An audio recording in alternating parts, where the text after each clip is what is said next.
Olha, eu esperei o máximo que eu consegui pra fazer esse vídeo, porque o assunto é pesado e muita coisa tá acontecendo. Olha, a gente já sabia da podridão da Nickelodeon, mas agora o negócio foi pra outro nível e eu trouxe o resumo completo pra vocês. Olá, pessoas! Tudo bem com vocês? Pra quem não me conhece, meu nome é Tabata e hoje a gente tá aqui pra falar de um assunto bem sério, que eu sei que vocês já devem ter visto vários vídeos, era pra eu ter feito esse vídeo antes, mas acabou não dando tempo de gravar porque eu tava numa correria esses dias, mas acabou que foi melhor assim, porque muitos desdobramentos já aconteceram dessa história que eu vou trazer nesse vídeo de hoje. E eu tô falando, claro, da grande polêmica, do escândalo da história da Nickelodeon aí, que a gente teve no documentário Quiet on Set, que conta ali a história de, basicamente, do produtor e do criador ali, Dan Schneider, que já é uma história que a gente já tá conhecendo aí há um tempo atrás, né? A gente já viu a Jeanette McCurdy falar ali no livro dela, a gente já viu outras acusações aí pro Dan Schneider, como da atriz Alexa Nikolas, que fez ali Zoey 101, né? A gente já sabia que ele não era uma pessoa nada fácil de trabalhar e que ele abusava psicologicamente ali das pessoas que trabalhavam com ele. Porém, o que esse documentário tem de diferente? E, aliás, que documentário é esse, né? Vamos falar um pouco sobre ele, porque hoje estamos aqui em nome da fofoca pra gente comentar essa fofoca que, assim, não é nem fofoca, é um caso sério, mas, assim, é uma grande fofoca que tá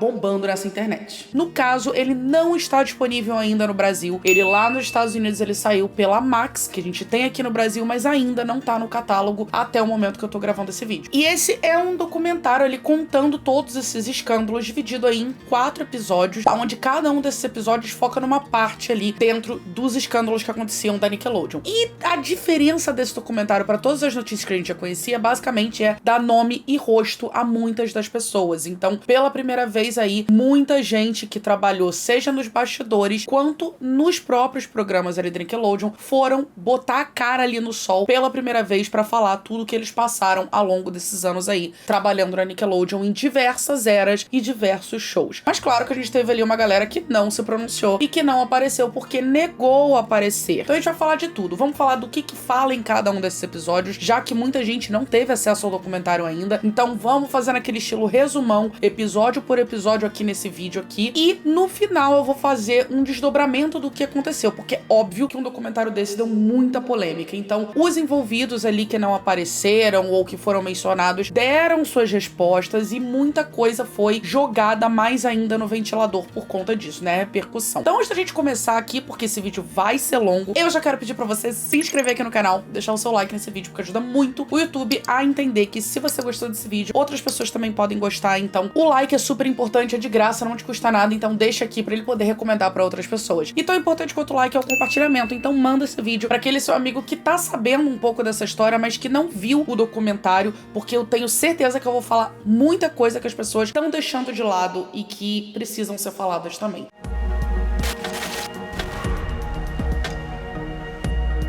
Então vamos começar do início, né? Vamos começar do episódio número 1, que fala meio que lá do início, a gente volta pros primórdios dos primeiros programas ali que o Dan Schneider esteve envolvido na Nickelodeon. Eu sei que vocês querem muito que eu fale aqui da história do Drake, do assédio, que todo mundo já entendeu, todo mundo já tá sabendo, mas isso só foi dito no episódio 3. Então a gente tá começando aqui do início e a gente volta lá pra All That, que muita gente, principalmente da galera mais novinha, eu também não peguei isso, acabou não sabendo nem o que era. E All That era um programa que tinha na Nickelodeon, que depois, anos depois, teve uma nova versão com um novo elenco, e ele era meio que um programa de sketches, então era como se fosse o Saturday Night Live da Nickelodeon para crianças. Então com piadas mais infantis, sketches mais infantis, o elenco todo infantil, então essa era a premissa. E o Dan Schneider, ele tava lá não exatamente como criador, como grande showrunner, porque ele só ganha esse papel mais pra frente na Nickelodeon. Ali no início, ele tava, na verdade, atuando como roteirista, então ele era responsável ali por algumas piadas, por alguns textos e tal, e obviamente por achar ali a galera ali, né, que ia fazer parte do elenco. Então a gente volta pro All That. E é importante a gente falar disso porque na mesma época ali do All That, a gente também teve ali Kenan e Kel, que não é citado aqui nesse documentário, porém, a gente sabe que tanto Kenan quanto o Kel participaram ali da primeira versão do All That, né, com algumas participações. Eles podiam não ser do elenco fixo, mas eles apareciam sim. E é importante falar isso porque sim, Kiana e Kel foram algumas das pessoas que não apareceram nesse documentário. Mas eu vou deixar pra falar disso quando eu acabar de falar dos 4 episódios. Mas vamos falar de Aldete, né? Então, eles pegaram ali, chamaram alguns atores que fizeram parte ali desse elenco fixo de Aldete, né? E que eram muito conhecidos. Alguns rostos a gente foi vendo em outros programas da Nickelodeon,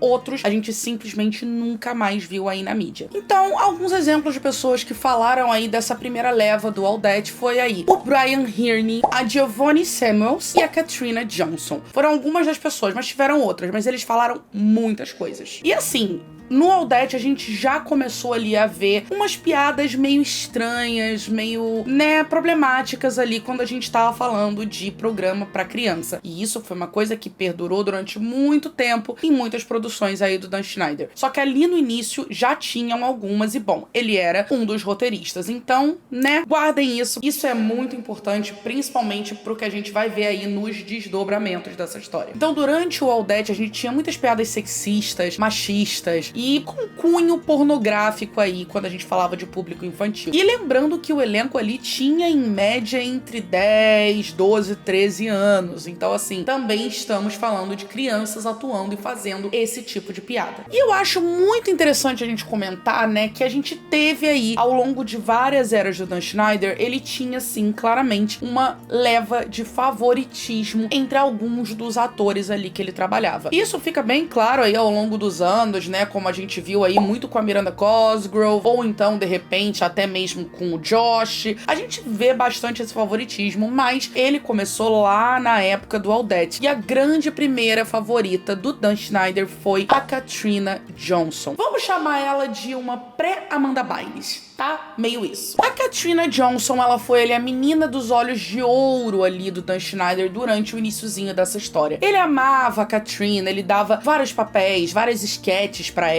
Ela era meio que engraçadinha e fofa e carismática e por aí vai. E é importante a gente falar da Katrina, gente, porque muito se falou da Amanda Bynes aqui por conta desse documentário, que não deu nenhum tipo de entrevista, mas eu acho que a gente tem que citar a Katrina porque eu acho que por muito pouco ela não foi a Amanda Bynes. Talvez não tivesse o mesmo final aí, né, da coisa toda que a gente tá vendo hoje em dia, mas ela por muito pouco não teve o mesmo destino ali da Amanda Bynes a longo prazo. E o que aconteceu, né? Como eu disse, ela era bem favoritinha do Dan, e aí outros atores já falaram muito ali no episódio 1 de como eles percebiam essa diferença. Principalmente quando a gente fala ali de atores pretos ali do Aldete que percebiam que tinham algumas coisas estranhas acontecendo ali, entendeu? Que eles interpretavam papéis tipo do menino que vendia droga, um menino problemático, então eram papéis bem curiosos de se colocar logo a criança preta pra fazer. Só que aí o que aconteceu, né? A Katrina Johnson, com o tempo, ela acabou ganhando corpo, ela tava entrando na puberdade, e aí, por conta disso, ela começou a perder um pouco daquelas feições ali de menina e foi ganhando um corpo de adolescente. Ela começou a crescer peito, ela começou a ter uma cara menos infantil, e isso começou a incomodar o Dan Schneider, que começou a ir deixando ela de lado, porque de repente ela não era mais tão fofinha, ela não era mais tão infantil, tinha algumas piadas meio sexistas com ela ali, mas ela foi perdendo um pouco do destaque que ela tinha durante muito tempo. E é importante a gente falar sobre isso, gente, porque a gente tá lidando com crianças que estão aí em formação de caráter, estão em formação de mentalidade, autoestima e por aí vai. E a gente também tá falando de um adulto que basicamente tá chegando pra crianças de 12, 11 anos falando: você é menos talentoso porque ela é minha preferida, então eu vou dar mais papéis pra ela e é sobre isso aqui. Você se vira com o que você tem. Ah, mas você também tá ficando com uma cara muito adulta, então acho que eu não vou gostar mais tanto de você assim. Claro que assim, no início ele não falava desse jeito porque ele ainda não tinha tanto poder. A gente vai vendo que essa persona escrota que a gente vê do Dan Schneider foi crescendo de acordo com o poder que ele foi ganhando na Nickelodeon. Então no início ele ainda era descrito como um cara muito legal, um cara divertido, que se dava muito bem com criança, muita gente boa pra se trabalhar. E aí o que começou a acontecer foi que a Katrina, ela começou a se sentir menos querida, né? Ela começou a se sentir deixada de lado, que os amigos dela de elenco já sentiam por conta dela. E ela também já tava querendo fazer outras coisas, coisas, porque ela já tava começando a ficar mais velha, ela já tava ali com seus 16 anos, então já não tava mais batendo muito o público do programa com o que ela tava vivendo na vida dela. Então, ela acabou que num dia desse, ela foi num show de stand-up e ela acabou vendo uma menina ali que tinha seus 10 anos, 11 anos, chamada Amanda Bynes, e que ela achou a menina engraçadíssima e ela mandou uma mensagem pro Dan e falou: cara, você tem que ver essa menina, ela é muito boa. E o Dan foi, conheceu a Amanda e aí, bom, o resto vocês já sabem, né, a história. Então, o que aconteceu aqui foi: a própria Katrina entregou de bandeja ali a Amanda Bynes pro Dan Schneider pra substituir ela. Não era a intenção, mas foi o que ela acabou fazendo. E por que eu tô falando disso, né? Porque como a Katrina era preferida, muitas coisas, muitos papos foram rolando ali nos bastidores pra alavancar ela em relação aos colegas de elenco. Como, por exemplo, ela teria um programa só dela chamado The Katrina Show. Interessante, né? A gente já viu esse nome por aí. E aí, ele acaba virando, alguns anos depois, o que a gente conheceu de The Amanda Show. Era o programa ali da Amanda Bynes. E, bom, a Amanda Bynes, ela começou ali, né, na Nickelodeon, aparecendo no Aldette também. E ela era super carismática, ela tinha um timing de comédia maravilhoso. E ela era, né, aquela criança fofa. Então, ela era engraçada, ela era bonitinha. Então, chamava muita atenção, que era exatamente o que aconteceu com a Katrina no início do Aldette. Então, aos poucos ali, a Katrina foi deixada de lado, foi saindo, até que ela não participava mais do Aldette, e ela aproveitou pra ir ali fazer uma faculdade, viver a vida dela e por aí vai. Daí vocês pensam: poxa, legal, ela conseguiu se livrar ali, né? Foi viver a vida dela, foi fazer as coisas dela, que bom pra ela. Só que não, porque ela começou a perceber o que aconteceu depois, principalmente quando veio aí o The Amanda Show, que era exatamente a mesma premissa que tinham prometido pra ela ali, né? E aí ela viu e falou: interessante, então. Então ela viu ela sendo substituída e ela mesma fala que isso doeu muito pra ela, por mais que ela já não tivesse mais, né, no mesmo gás ali de estar ali no Aldette, ela viu que ela realmente foi trocada da noite pro dia e que ela ainda por cima apresentou a Amanda. Enfim. Então é interessante a gente falar disso porque a gente tá lidando com crianças jovens com uma autoestima sendo construída e que a situação dessa acabam se sentindo desvalorizados. Ela mesma fala: eu achei que eu não era boa mais o suficiente, que eu não ia mais conseguir trabalhar direito, então ela meio que acabou deixando a carreira artística de lado por conta disso. E isso era um sentimento bem ali, né, comum entre o elenco do Aldette, né, em relação ao Dan Schneider, como eu já disse. E isso continuou a acontecer depois que a Amanda Bynes entrou. Na verdade, eu acho até que se intensificou, porque se a Katrina era a preferida do Dan antes, a Amanda virou a grande galinha dos ovos de ouro do Dan Schneider. Inclusive, os próprios atores ali do Aldette falam nesse episódio que a Amanda sequer era vista pelos corredores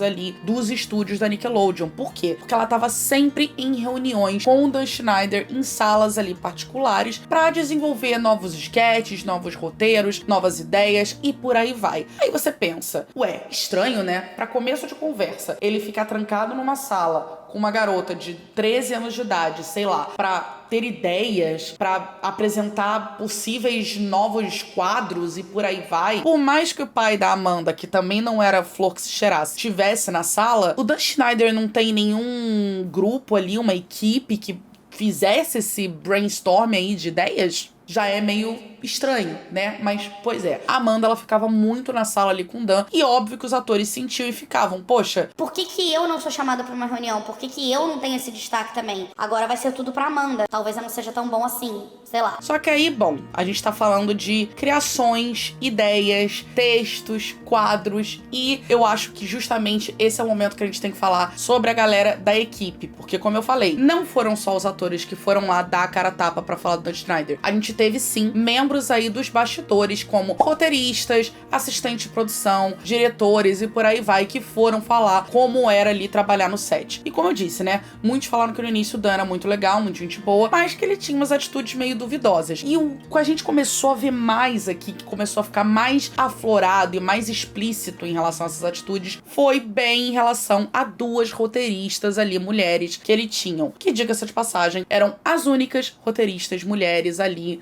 do recinto, ou seja, eram elas e mais um bando de macho, né? Basicamente pra dizer que ele, né, tinha cota feminina ali na equipe dele. e elas eram roteiristas iniciantes, então assim, elas estavam super felizes de estar trabalhando ali pra um show que elas já conheciam, que elas gostavam. Pra elas foi uma baita oportunidade, mas elas penaram pra entrar nessa equipe, tá? Inclusive, uma delas duas fala que ela mandou ali pro Dan Schneider um texto dela, né, pra ele ler e tudo mais, e que esse texto foi parar numa pilha de vários textos novos, e ele pediu pra equipe dele ler e mandar pra ele os melhores textos, colocando os mais engraçados por cima dessa pilha. E ele ficou muito surpreso quando ele viu que um dos primeiros da pilha era justamente de uma delas e era uma mulher. Porque até então, o Dan Schneider achava que mulher não podia fazer humor, não podia ser engraçada, entendeu? Então, enfim. O que aconteceu? Ele foi, contratou ela, mas contratou uma outra e falou o seguinte, ó... Vocês vão trabalhar juntas, tá? Vocês vão ser duplinha ali, vocês vão fazer texto juntas e tal. Mas assim...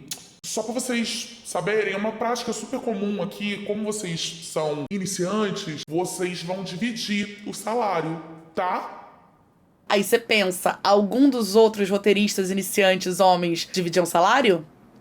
Eu vou deixar você responder essa. E tudo relacionado a essas duas roteiristas era muito delicado, porque elas tinham que se provar o tempo todo. Como a gente sabe que qualquer mulher em qualquer ambiente de trabalho majoritariamente masculino tem que se provar mais do que o normal, né? Enfim. Então, tinham apostas, tinham chantagens do tipo, se você ficar um dia a mais aqui trabalhar de graça, eu vou te dar uma promoção. Se você buscar minha roupa no não sei aonde, você vai ganhar um aumento. Se você fizer isso aqui, eu te pago $50. Então, tinha umas coisas assim que elas, né, pra não sofrerem ali no meio da galera, não serem zoadas e por aí vai, aceitavam. E muitas coisas ali eram bem abusivas e bem problemáticas. Mas, de novo, só elas recebiam essas apostas e chantagens ali, né, profissionais, vamos dizer assim. Até aí, tudo bem, com muitas aspas, né? Porque a coisa acaba ficando bem pior ao longo do tempo. O Dan Schneider, ele começou ali a ir ganhando mais poder, né? Porque até então a gente tava em All That e a gente agora já tá aqui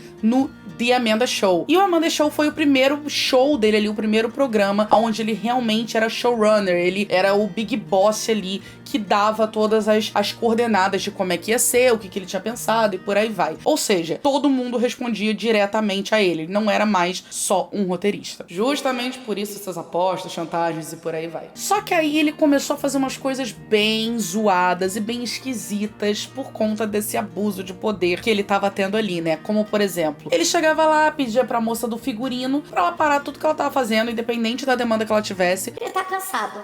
Tá cansado, ele precisava de uma massagem, sabe? Uma massagenzinha aqui no ombro. E assim, gente, isso não era uma coisa uma vez ou outra. Era toda semana mulheres diferentes. E óbvio, né? Sempre mulheres. E bom, caso vocês não saibam ou acham que não tem nada demais, isso é sim classificado e considerado como assédio no trabalho. Porque o que acontecia, né? Muitas dessas funcionárias se viam meio que coagidas a fazer isso. Porque se elas não fizessem, era bem capaz de elas perderem o emprego ou sofrerem algum tipo de consequência, já que ele era essa pessoa que chantageava, que não gostava de ser contrariado, não sabia ouvir um não e por aí vai. Ele já tava se tornando isso. Então é aquela coisa, né? Quanto mais poder você dá pra uma pessoa, mais você vê quem ela realmente é. Agora sim, preste atenção que a história começa a ficar um pouco delicada, né? Então já quero deixar aqui um aviso de gatilho complicado aqui, porque eu particularmente achei isso aqui uma das piores coisas que a gente viu nesse documentário inteiro e não está se falando tanto disso, porque obviamente o caso do Drake, ele acabou tomando muita proporção por ele ser uma pessoa pública, então, né, foi um choque pra muita gente, mas isso aqui pra mim é muito pesado. A gente tem um caso ali de uma dessas duas roteiristas, um belo dia, tava ali numa sala de roteiro, né, eles estavam fazendo brainstorm de ideias, e aí ela conta uma história ali da época da escola dela e tal, que ela tá contando de boa, engraçada, pra ter ideias pra fazer as sketches. E o Dan olha pra ela e fala assim... Muito engraçado. Mas o que você acha de você contar essa história aqui? Eu vou pedir pra você fazer o seguinte, pra você se dobrar aqui na mesa e fingir que tem uma pessoa... Como é que eu vou falar isso sem o YouTube bloquear meu vídeo? Enfim, uma pessoa que tá... Meu Deus, isso é muito difícil. Fazendo coisas por trás de você. Acho que é o máximo que eu consigo falar. Ou seja, ele queria que ela inclinasse na mesa e ficasse fazendo movimentos como se tivesse uma pessoa fazendo coisas atrás dela, enquanto ela contava essa história. Aí você se pergunta, Por quê? Ele é louco? Eu te digo por quê, porque ele achou engraçado. Ele achou maneiro. Ele falou que ia ser muito engraçado se ela fizesse isso. E aí ele fica insistindo, porque ela falou que não queria, ele insistiu, ela falou que não queria, ele insistiu de novo, até que ela foi lá e fez. E assim, isso é perguntado pra ela ali na hora, né, se ela consegue falar disso, e ela não consegue falar disso. E isso é uma coisa que já tem mais de 20 anos e ela não consegue falar, porque ela se sente extremamente constrangida. E foi um momento extremamente delicado que ela jamais imaginou que ela viveria dentro de um ambiente de trabalho. E a colega dela, né, a outra roteirista mulher que tinha também, fala que ela achou aquilo absurdo, que pra ela ali foi meio que a gota d'água pra tudo que ela tava vivendo ali, todas as chantagens, os abusos psicológicos e por aí vai. Então, aquilo ali foi meio que o estopim pra começar todo o processo ali, o andamento de todo mundo se voltar contra o Dan Schneider. E basicamente o que aconteceu foi que essa roteirista acabou pedindo demissão e processou ele logo em seguida. Então a gente viu todas essas histórias ali, né, de começando o abuso de poder e alguns atores e produção falando sobre como era trabalhar com Dan, favoritismo, coisas obscenas e por aí vai. Isso tudo a gente viu no episódio 1. No episódio 2, a gente continua falando ali do elenco e de coisas que aconteciam, mas a coisa começa a ficar bem séria, porque aí a gente entra em abuso infantil.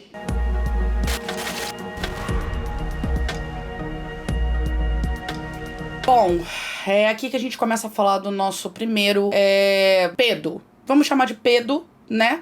Porque acho que vocês conseguem entender e eu não quero ficar falando essa palavra muitas vezes, porque o YouTube realmente corta a monetização. Então, pedo, né, que acabava abusando crianças ali. Então, o primeiro que a gente vai citar aqui, porque foram 3, é o Jason, né? E o Jason, ele era ali um assistente de direção, um cara que era super gente boa com várias crianças e por aí vai, e que ele ajudava ali, né, em toda a produção e por aí vai. Inclusive, a gente vê ali alguns dos atores do Aldete ali mostrando o que era pra ser tipo um anuário ali que eles faziam no final do ano, no final de cada temporada, com mensagens da galera do elenco, dos bastidores, e que tinha mensagens ali do Jason, né, do tipo, poxa, haha, vocês são o motivo de eu ficar aqui trabalhando de graça por alguns dias. Enfim, né, e que ele aparentemente era um cara legal, gente boa, aquele cara com cara de bonzinho, típico americano, um moço de bem, de família, né, um grande clássico, pois bem. E aí a gente tem, né, a Brandy, que é uma menina que tinha na época 10 anos e que ela era, assim como muitas pessoas, completamente apaixonada ali pelos programas da Nickelodeon. E aí um belo dia ela descobre que ela tem a oportunidade de fazer um teste, uma audição, pra ser uma figurante ali do programa, ou seja, ela não ia ganhar um papel, ela só ia estar ali com os atores que ela gostava de assistir no programa, que ela adorava assistir, e quem sabe começar a sua carreira como atriz infantil. Pois bem, a Brandy vai pro set, e aí no meio disso ela acaba conhecendo ali o Jason, e ele acaba ajudando ela ali por ser assistente de produção, de direção e tal, e aí eles acabam ficando meio próximos. E a mãe da Brandy, ela está ali acompanhando, e é importante dizer isso porque muitas vezes as mães aqui de alguns atores são convidadas a ficarem afastadas dos filhos, ou ficarem em outras salas e não ficarem ali acompanhando o tempo todo. O que é muito importante dizer que é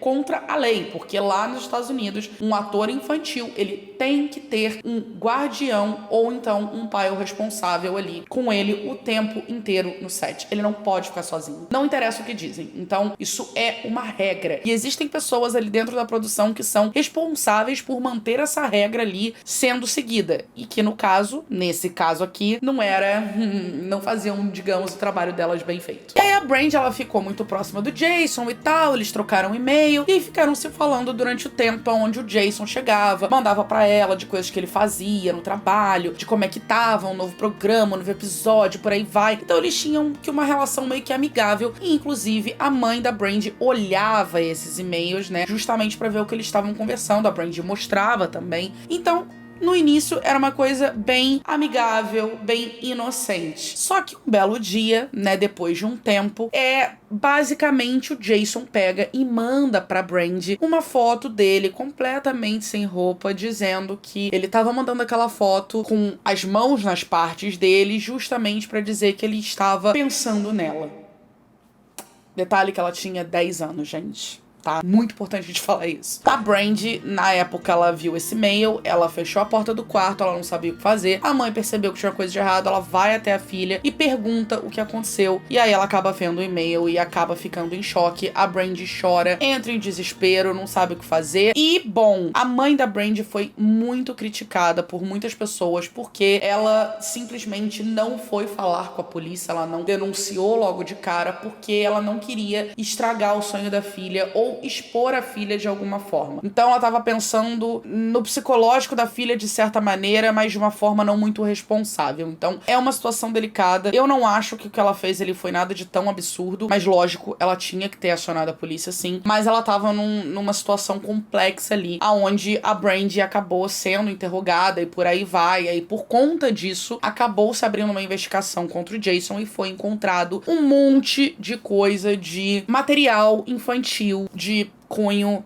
né, que vocês já entenderam, no computador dele e diários do Jason falando que ele era, assim, um predador infantil e que ele adorava ficar pensando em crianças e que era muito difícil ele se controlar no set de filmagem. Assim, é nojento, é horrível de ver as coisas que a gente vê ali com relação ao Jason, porque, mal ou bem, a Brandy foi só um dos casos, mas tiveram vários outros ali, né? Várias crianças que ele tinha contato, que ele encostava, que ele via todos os dias. Então, era muito, muito pesado. E ele foi só o primeiro, porque, como eu disse, foram 3. E, bom, antes da gente falar do próximo aqui, né, que é o que mais vai dar pano pra manga, eu quero citar aqui o primeiro caso de pai que foi meio que barrado e deixado de lado, como eu falei aqui agora. Que foi, no caso, a mãe do Brian, que eu falei ali, que era do elenco de Aldette, né? O Brian, ele tinha algumas questões ali que ele não se sentia muito confortável, de coisas que ele tinha que fazer, e por aí vai, que ela achava o ambiente meio esquisito, algumas coisas meio esquisitas, algumas pessoas que trabalhavam ali com umas atitudes estranhas, e ela tentava questionar, ela tentava ficar em cima, ela tentava proteger o filho dela de uma forma que qualquer mãe sensata faria. Ela começou a ver coisas estranhas ali, e a equipe começou a achar a mãe dele uma chata. E começou a dizer que ela tava atrapalhando, que ela tava ali se metendo onde não tinha que se meter, mandava ela sair da gravação, que ela não podia ficar ali porque ela ia atrapalhar o filho, e que não sei o que não sei o que lá, enfim. Só que aí, por conta de todas essas coisas, assim, não explicitamente por isso, mas a gente entende que foi por isso, o Brian acaba sendo retirado ali do programa, e ele acaba sendo afastado e perde a carreira ali que ele tinha, né, planejada pra vida dele. E isso foi terrível pra relação dele com a mãe. A gente vê que foi uma coisa que danificou durante muitos anos a relação deles dois. E ele culpou meio que a mãe durante esse tempo todo por ter prejudicado a carreira dele. Coisa que ela tentou poupar em vários momentos, que ela quis falar mais, ela quis se manifestar mais sobre as coisas que aconteciam ali. E ela não fez porque ela tinha medo de prejudicar a carreira do filho. E foi o que acabou acontecendo. E ele não perdoou ela, ele ficou muito magoado e a relação deles foi abalada pra sempre. E no fim das contas, ela era só uma mãe tentando defender e proteger o filho dela. Enfim, vamos falar do Pickle Boy, né? Ou do Garoto Pickles, que só pelo nome você já acha minimamente estranho, né? Pois bem, a gente tá falando do Brian Peck e agora a gente vai pro episódio 3 aí.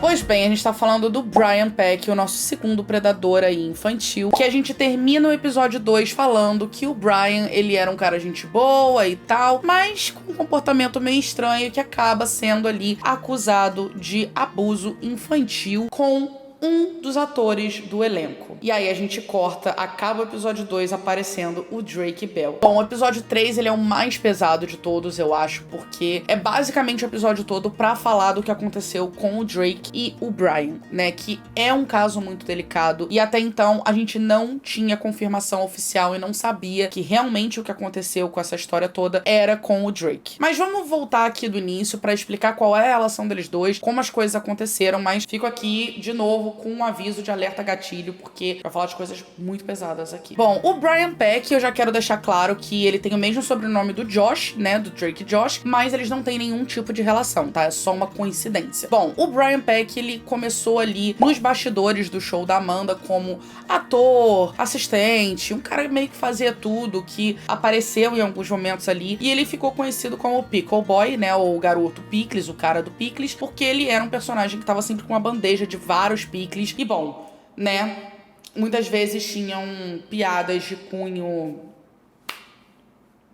peculiar. E aí, bom, né, o Drake, ele foi convidado ali pra participar do show da Amanda, porque a Amanda gostou muito dele, e na época eles tiveram um flingzinho ali, né, eles foram um casal, pelo menos é o que dizem até hoje aí. E, bom, o Drake chegou ali, ele era extremamente novinho, o Drake desde muito novo, ele sempre quis ser um artista, ele sempre quis performar, cantar, atuar, ele queria estar ali trabalhando com o público de certa forma. Então, ele depois de muito tentar, de vários papéis em algumas coisas, ele conseguiu aí essa audição pra entrar aí no programa do show da Amanda, e ele acaba entrando pro elenco fixo, como a gente já sabe. E nisso, ele acaba ficando muito próximo ali do Brian Peck, porque os dois tinham várias conversas que tinham muitas coisas do interesse do Drake, né? O Drake gostava muito dessa parte de Hollywood antiga, e produções, e filme, como que era antes, e blá blá blá. E o Brian, já sabendo disso, né? Porque tudo que o Brian fez em relação ao Drake, no início do relacionamento ali que eles tiveram, foi extremamente calculado. E aí eles se aproximaram muito rápido por conta disso. E se antes a gente teve a mãe do Brian ali ligada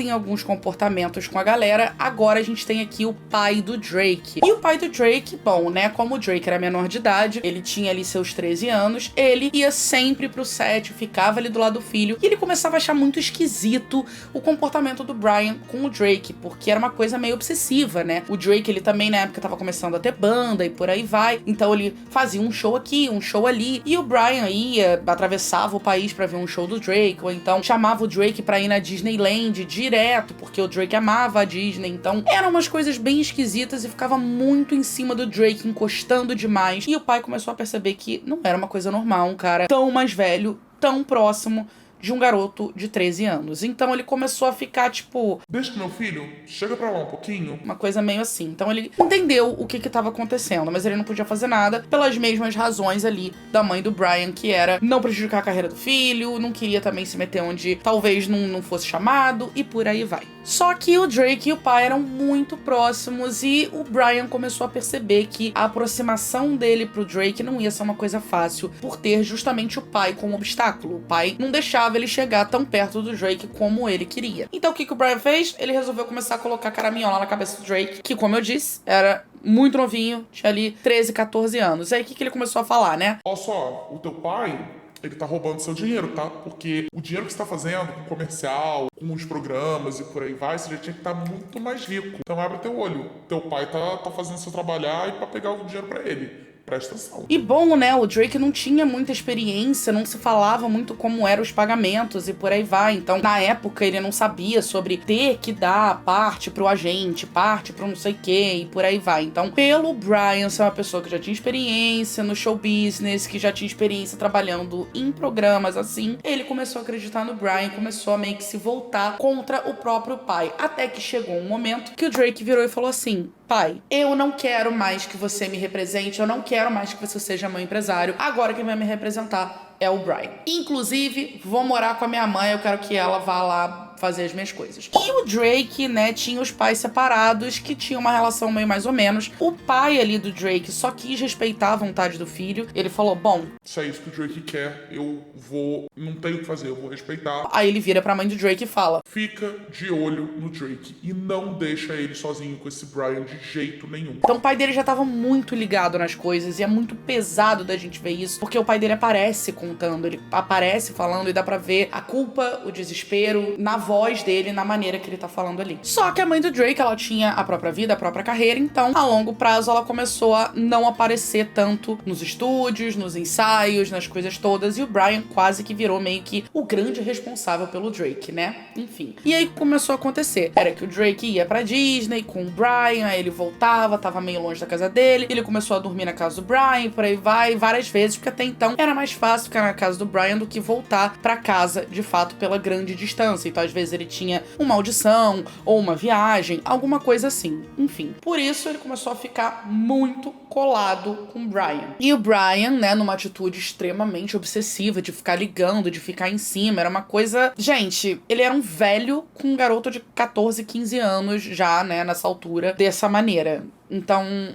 enfim. E aí, o Drake conta, né, pela primeira vez em público, que um belo dia ele tava dormindo no sofá do Brian, como ele sempre dormia, né, nessas ocasiões, e que ele acorda com o Brian basicamente fazendo alguma coisa ali explicitamente. Ele não deixa muito claro se o Brian tá ali se tocando enquanto olha pro Drake, se ele tá em cima do Drake fazendo alguma coisa. Eu entendi que ele tava em cima do Drake, mas enfim. Ele acorda com o Brian fazendo alguma coisa ali na cara dele. E aí que ele disse que, o primeiro momento, o Brian fica: ai meu Deus, desculpa, não devia ter feito isso, blá blá blá blá blá blá, e enfim, ele se sente péssimo, pede muito desculpas que não vai acontecer, que ele extrapolou. Só que isso acaba acontecendo de novo, e de novo, e de novo, e de novo, e toda vez o Brian manipulava o Drake pra ele não falar nada e que meio que ficar esse segredo entre eles. E o Drake não sabia como falar isso pra ninguém, não sabia o que fazer, não sabia, porque ninguém ia acreditar nele. Quem é que ia acreditar numa criança de 14, 15 anos contra um cara que já era da indústria? Então ele não podia contar pra ninguém, até também pela vergonha, é aquela coisa, né? Ele era uma criança, um menor de idade. Até que chega um momento que o Drake já tá ali com uns 15 anos, e vejam bem, toda essa história aconteceu antes de Drake e Josh. Então todas as cenas que a gente viu Drake e Josh já tinham acontecido, toda essa história com Drake, o que me deixa pior, assim, eu não consigo mais ver Drake e Josh da mesma forma desde que eu soube isso. E aí o Drake arrumou uma namorada, né, e aí ele começa a passar muito tempo na casa da namorada, e ele acaba deixando o Brian meio que de lado, graças a Deus. Ele fala: bom, agora eu tenho um refúgio aqui, né, vou ficar indo pra casa da minha namorada direto, e por aí vai. E nisso o Brian começou a se sentir deixado de lado. Aí o que aconteceu? O Brian ficava ligando pro Drake o tempo todo, o Drake não atendia, ele marcava viagem, o Drake não ia, ele ficava revoltado. Aí ele fazia uma festa em homenagem ao Drake, o Drake não ia, ele ficava revoltado. Era uma coisa obsessiva mesmo. O que aconteceu? No meio dessa que o Drake tava super ali ignorando o Brian pega e liga para a casa da namorada do Drake. Gente, olha o nível que isso tava. E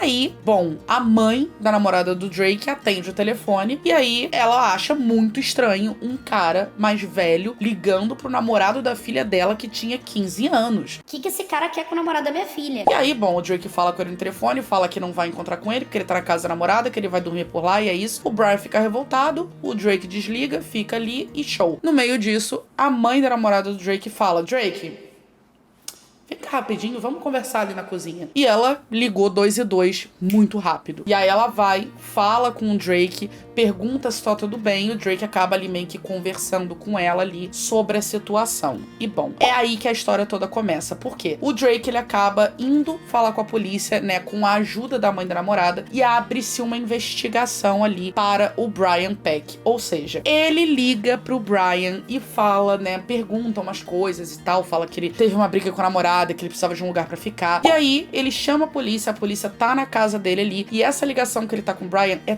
toda gravada, de uma maneira que o Drake fala um monte de coisa pro Brian meio que confessar o que ele tá fazendo com o Drake e ter uma prova contra ele. E o Brian percebe isso. E ele fala o tempo todo durante a ligação: você não tá gravando essa ligação não, né? É aquela coisa, gente, o predador, ele é tudo menos burro, né? Só que ele consegue essa confissão ali no telefone, e essa confissão é usada pra dar entrada ali, né, em todas as coisas ali que ele fez em relação ao Drake. E uma coisa muito interessante, que antes dessa coisa toda do Drake já era uma grande realidade, é que o Brian, ele era tão bizarro que a casa dele era uma casa que, segundo os atores, né, tinham algumas festas ali pro elenco e tal que ele fazia, e que ele tinha ali um desenho, uma arte, porque ele tinha várias diferenças ali na sala dele, e uma dessas artes era assinada por um cara chamado John Wayne Gacy. E pra quem não sabe quem é ele basicamente é um serial killer que era conhecido como um palhaço, porque ele se fantasiava de palhaço, e ele matava vários homens, e não só matava, como violentava também. E ele tinha um desenho do cara na casa dele, e ele achava o máximo, porque uma vez perguntaram pra ele que desenho era aquele, e ele fala: ai, deixa eu te contar essa história, eu amo contar essa história.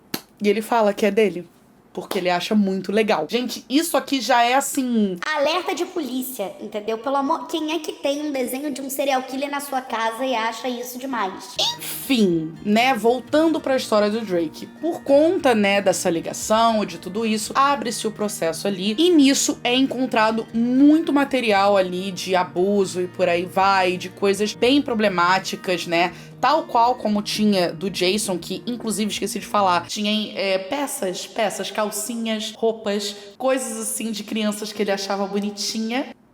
E o Brian tinha várias coisas ali bizarras também. E como a história toda do Drake, ele era menor de idade, então ele não podia ter identidade revelada ali. Mas sim, ele foi a tribunal, né? Porque ele teve que depor contra o Brian e contar a história dele. E essa é uma parte muito pesada dessa história, porque o Brian, ele foi preso ali, né? Ele saiu em tudo quanto foi mídia ali. E ele, primeiro, ele foi preso por pouquíssimo tempo, né? Veja bem. E tem um motivo pra isso ter acontecido, porque ele teve ali em torno de 50 cartas de pessoas da indústria. E quando eu digo da indústria, gente, são assim, pessoas famosas e pessoas de produção defendendo ele, dizendo que ele jamais faria isso, que conhecem ele há muito tempo e que ele deve ter sido tentado ou obrigado a fazer alguma coisa e que alguém deve ter explicado a história errado, que a história não era essa, não é isso que eles sabiam.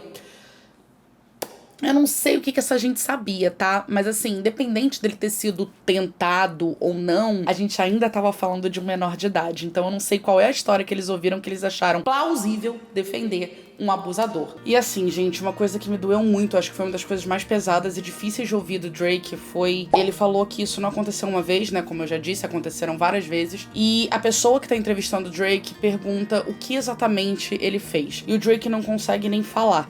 Ele fala assim: eu vou fazer o seguinte, imagina a coisa mais pesada que um adulto possa fazer com um adolescente de 15 anos e você vai ter a sua resposta. Agora, só imagina o que pode ter sido. E o fato de ter sido várias vezes ele não poder falar nada, isso me dá um desespero, principalmente pensar que ele guardou isso por tanto tempo. Agora, uma coisa engraçada e interessante da gente falar e que assim, não é querendo inocentar ninguém, é que ele fala que justamente a pessoa que mais deu apoio pra ele nessa época foi o Dan Schneider, que quando saiu, né, essa história toda de ter um cara ali que tinha abusado de um ator e tal, e sair na mídia que o Brian Peck tava sendo preso, o Dan liga pro Drake e pergunta: essa história foi você? Porque o Brian e o Drake andavam juntos demais, então ele somou 2 e 2, mas há quem diga que ele talvez já soubesse e achou muito estranho ele saber exatamente que estavam falando do Drake.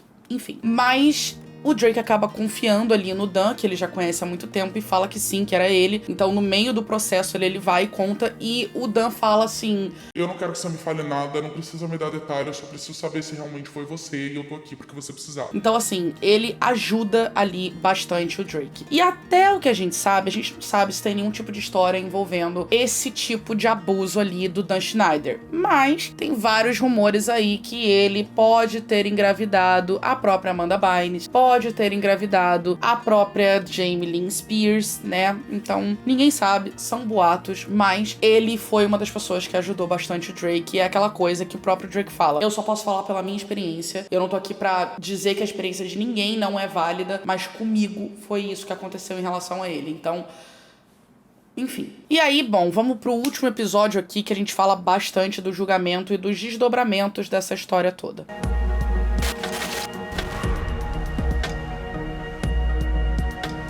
E bom, né, o Drake, ele acaba processando ali o Brian, como eu falei, ele vai pra esse julgamento e ele conta com muita dor no coração que foi um grande trauma que ele sofreu, porque quando ele chega ali pra depor, ele vê que não tinha ninguém além da própria família dele ali do lado dele da história, né, nos bancos assistindo o julgamento, mas que do lado ali do Brian tinha muita gente, inclusive pessoas que ele achou que eram amigos dele, né, que ele jamais imaginaria ver meio que contra ele ali. E quando eu disse que tinha gente importante, gente, eu vou falar aqui alguns nomes pra vocês ficarem bem chocados, porque eu tô até agora assim: James Marsden, Tara Killam, Alan Thicke, Thomas DeSanto, Ron Melendez, Ryder Strong, entre outros. E aí ele fala, né, tipo, vocês vão lembrar aqui do Brian como sendo uma pessoa boa e tal, mas eu vou lembrar de tudo que ele fez comigo pra sempre. E é isso que eu vou lembrar desse dia aqui. Então, mais uma frase muito pesada. E aí ele vai, fala tudo aquilo ali, por aí vai, e aí fica, né, aqui. O Brian, ele vai ser preso, ele acaba cumprindo pouquíssimo tempo pro que foi. Por conta dessas cartas aí que tinham a favor dele, ele acaba saindo ali lindo e belo, com a condenação de que ele não podia nunca mais trabalhar com crianças. Só que não foi isso que aconteceu, porque ele vai parar na Disney. E ele vai parar em Zack e Cody, Gêmeos em Ação. Pois é, gente. É bizarro. Assim, escreve o que eu tô falando pra vocês. A Disney vai ter o seu papel nessa história e a coisa vai ser pesada. Lembrando que a Disney, a gente já tem histórias muito complexas, como Demi Lovato falando ali, que perdeu a virgindade dela num né? Durante as gravações de Camp Rock 1. Então, assim... A Disney também tem coisas aí que a gente não sabe o que pode ter rolado ali nos bastidores, mas é uma questão de tempo pra isso vir à tona depois desse documentário. Enfim, voltando pro episódio 4 aqui. Bom, né, depois da gente falar muito sobre o caso do Drake, a gente volta ali pro Dan Schneider e a gente tem ali esse terceiro ali predador infantil que acaba sendo preso também, mas não dão muitos detalhes, só que ele, né, encontraram ele com muitos materiais ali e ele tava também nas produções ali do Dan e acabou sendo demitido e tal, e preso e por aí vai. Mas aí você vê, né? 3. Quem é que tava contratando essa gente? Pelo amor de Deus. Cadê o pessoal da RH que não faz um teste psicotécnico, negócio, sei lá, não sei. Enfim, é assustador pensar que 3 passaram ali. Enfim. Aí a gente vai pro Dan Schneider, né? A gente vai pros tempos mais recentes. Vulgo iCarly, Sam and Cat e por aí vai. E aí a gente fala sobre as famosas cenas esquisitas que muita gente já sabe. Isso não é nenhuma novidade ali pra ninguém, né? Das cenas bizarras da Ariana Grande ali em Sam and Cat, né? Dela lambendo o próprio pé, dela se molhando ali com água, dela espremendo uma batata, tentando tirar um suco da batata, falando coisas muito estranhas, das diversas cenas de pé que o Dan Schneider tinha. Gente, é muita coisa que, assim, é bizarro de pensar que isso foi aprovado pra estar num programa infantil. Pra mim, as cenas da Ariana Grande são as piores, mas nada supera a dela se molhando com a água, dizendo que ela tá com sede, num ângulo extremamente pornográfico. Não tem como. Não tem como, gente. Então é surreal. E aí, assim, pensar que isso foi aprovado... E o Dan fala justamente isso, né? Que passou por várias aprovações, meio que assim, tá bom, eu fiz, mas todo mundo aprovou, então se eu cair, vai cair gente comigo. Olha, independente, meu amor, você era o adulto, você criou, você deu a ideia. Então tá bom. E aí, bom, né? Aquilo que a gente já sabe. Ele só foi afastado da Nickelodeon depois aí do movimento Me Too, que a gente teve ali em 2018, que acabou expondo várias pessoas da indústria em relação a esse tipo de assunto. Então, acabou sendo feita uma grande investigação ali contra ele e muitos relatos, né? Como eu disse, o livro da Jennette McCurdy, Alexa Nicholas falando também. Então, tiveram inúmeros relatos sobre ele ser uma pessoa abusiva psicologicamente, de se trabalhar com excesso de poder e que constrangia as pessoas e por aí vai. Ele foi afastado da Nickelodeon. Logo ele, que era o garoto de ouro da Nickelodeon, que mais dava dinheiro pra Nickelodeon, que recebeu inúmeros prêmios ali por ser um cara incrível, de fazer um trabalho incrível, blá blá blá. Enfim, né, a gente vê ele sendo afastado ali e sendo proibido de trabalhar de volta ali com crianças. E aí, bom, né, basicamente o quarto episódio mostra tudo isso que a gente já sabe, as cenas, as coisas esquisitas que tinham e por aí vai. E eu queria fazer um adendo sobre as pessoas que não apareceram nesse documentário. E aí muita gente vai dizer que as pessoas que apareceram nesse documentário são pessoas que tiveram a sua carreira meio desmoronada, que sumiram da mídia, ou que, enfim, não deram muito certo depois de um tempo, e que só não falou quem ainda tem uma carreira relevante. Mas assim, eu particularmente não acho que foi esse o caso. Eu acho que não falou quem tem algum tipo de rabo preso, assinou algum contrato de confidencialidade ou algo do gênero. Então quem que não falou ali, né? A Amanda Bynes, porque afinal, ela não tem nem condições mentais pra falar nada, apesar dela já ter tentado aí falar algumas coisas, aparentemente. A gente teve também Victoria Justice, não falou, negou que ia falar. Miranda Cosgrove não falou nada. Josh Peck também não quis falar. Jamie Lynn Spears não quis falar nada. A Ariana Grande também não quis falar nada. Nem o Kenan, nem o Kel. Todas as pessoas hoje têm carreiras aí mais sólidas. Tirando a Jamie Lynn Spears, que só se escora na Britney mesmo. Mas enfim, né, são pessoas que não se manifestaram. Mas assim, gente, esse documentário teve desdobramento. Então eu sei que você tá aqui até agora, mas calma, porque eu acho que essa parte é muito importante, que tá acontecendo ainda, tá? Vai ter muito mais coisa aqui. Várias entrevistas e coisas já foram surgindo, comentários de pessoas foram feitos e por aí vai. Então a gente tem que falar de uma entrevista que o Drake deu, inclusive, pra um podcast aí, onde ele fala de algumas coisas aí do Quiet on Set, e uma delas é que ele não sabia quem eram as pessoas que estavam ali nas cartas cartas, né, que defenderam o Brian Peck, que eu falei dos atores e tal, ele não sabia quem eram e que essas cartas, elas ficaram lacradas meio que em segredo de justiça durante muito tempo e só foram abertas por conta do documentário. Então foi só agora que ele descobriu quem é que estava defendendo o Brian Peck de ser um cara de bem e pessoas que ele jamais imaginaria e que não, nenhuma delas ligou pra pedir desculpa pro Drake depois desses anos todos de ter defendido o Brian. Apesar de algumas terem saído na mídia tentando se justificar que erraram, que se arrependem de ter escrito a carta e por aí vai. Mas ligar pro Drake é bom. Ninguém ligou. E aí, bom, a gente tem que falar do outro lado da história, né? Porque o Drake, anos atrás aí, ele foi acusado aí de um assédio em relação a uma menina menor de idade. E muita gente quis relembrar disso agora, do tipo... Tá, mas a gente não pode esquecer que o Drake foi também um abusador depois de muitos anos, onde a vítima se tornou o predador e blá blá blá. E assim, gente, eu acho que uma coisa não apaga a outra. Não é porque ele cometeu esse erro que a gente não vai levar em consideração o que aconteceu com ele também. Então, eu acho que a gente tem sim que sentir uma certa empatia pelo Drake da época que aconteceu, porque ele era um menor de idade. Mas a gente também não precisa esquecer o que ele fez. E ele mesmo fala que ele sabe que ele errou sim e que ele se arrepende, que é coisa que ele precisa lidar pro resto da vida dele. Ele precisa aprender que ele não é aquilo, apesar daquilo que ele fez anos atrás. E que ele ainda também estava tentando entender tudo aquilo. Mas é importante a gente dizer que o New York Times, no dia 18 de março, fez ali uma retratação dizendo que o Drake, ele cumpriu a pena dele, ele pagou por tudo que ele tinha que pagar, mas que ele nunca teve nos registros dele o título de agressor sexual. Então ele nunca foi nada disso, como foi dado aí em várias notícias anos atrás, quando saiu esse escândalo. Então é importante a gente falar isso também, porque, né, na época ele foi acusado de uma coisa que não é o que estava acontecendo. E aí muito se falou do Josh, né, porque o Josh e o Dan Schneider eram super próximos e o Josh não falou nada. E aí muita gente começou a cobrar uma resposta do Josh em relação ao que aconteceu com o Drake. E aí muita gente começou... Ai, porque o seu silêncio é ensurdecedor, blá blá blá blá blá. E que ele não falava nada. Até que o Josh lançou um TikTok falando sobre: se eu não falo com você desde 2023 é porque você não significa nada pra mim, blá blá blá blá blá. E muita gente achou que era uma indireta pro Drake. E o Drake foi a público falar que não, que esse TikTok não tinha nada a ver com ele e que inclusive o Josh entrou em contato com o Drake logo depois que o documentário saiu, no privado, conversou com ele, que eles estão bem, que eles se falam e que não é pra ninguém ficar pegando no pé do Josh como se ele nunca tivesse feito nada. Que muitas pessoas têm o seu próprio tempo pra poder lidar com a situação, pra poder fazer tudo aquilo e agir com calma, né, em relação ao que tinham acabado de absorver. Então que ele teve que ter o tempo dele pra processar, porque ele tinha as questões dele também pra lidar ali. E não era para as pessoas crucificarem o Josh porque eles estavam bem e o Josh falou sim com ele. E assim, mal ou bem, ele fez o que o pessoal da carta não fez, né? Então, menos mal.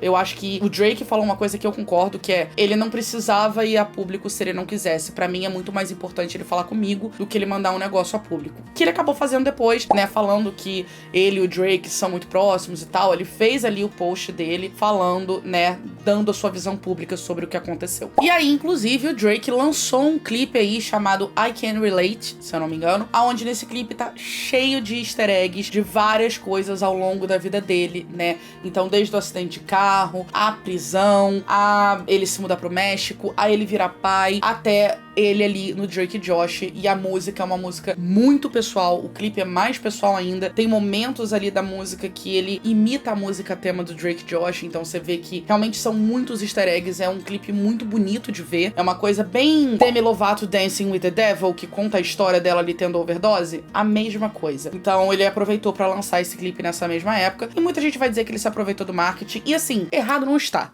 Tá? Depois de tudo que ele passou, depois de mais de 20 anos guardando esse segredo, deixa o cara lançar a música que ele quiser. E aí você se pergunta: e o Brian? Cadê o Brian? Tá aí, gente.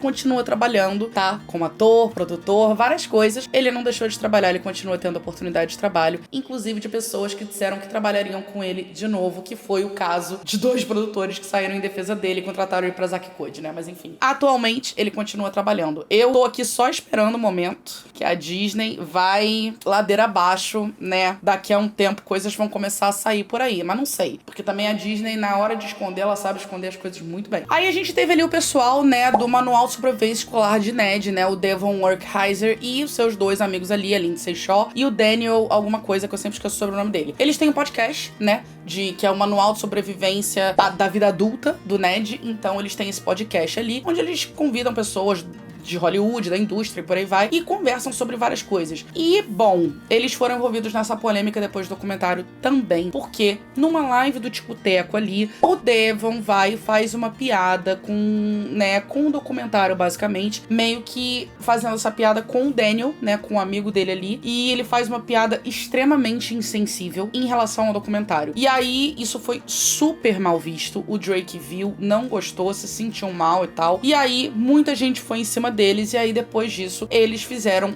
um vídeo inteiro, um episódio inteiro desse podcast, explicando o contexto, que eles não tinham visto o documentário ainda, não sabiam dos detalhes, e que foi muito chocante pra eles ouvir tudo aquilo, porque eles nunca trabalharam com Dan Schneider, eles tinham outro diretor, outro showrunner, era um ambiente muito mais saudável de se trabalhar, e eles não tiveram metade dos problemas que muitas pessoas que eram amigas deles tiveram. E eles pediram muitas desculpas pro Drake, eles souberam que eles erraram, e enfim. Teve gente que não caiu muito, achou que eles estavam falando isso pra não ficar feio, e teve gente que acreditou. Eu acreditei, eu acho que a gente tem que dar uma segunda chance, né? Mas eles pediram milhares de desculpas, comentaram vários pontos ali do documentário, enfim, né? Mas teve essa polêmica também. E por último, a última coisa que eu quero falar depois desse vídeo gigantesco é que o Dan Schneider fez uma entrevista falando sobre o documentário com um cara chamado Boogie, que inclusive foi um ator que fez um papel figurante ali em iCarly. E, bom, a entrevista basicamente foi feita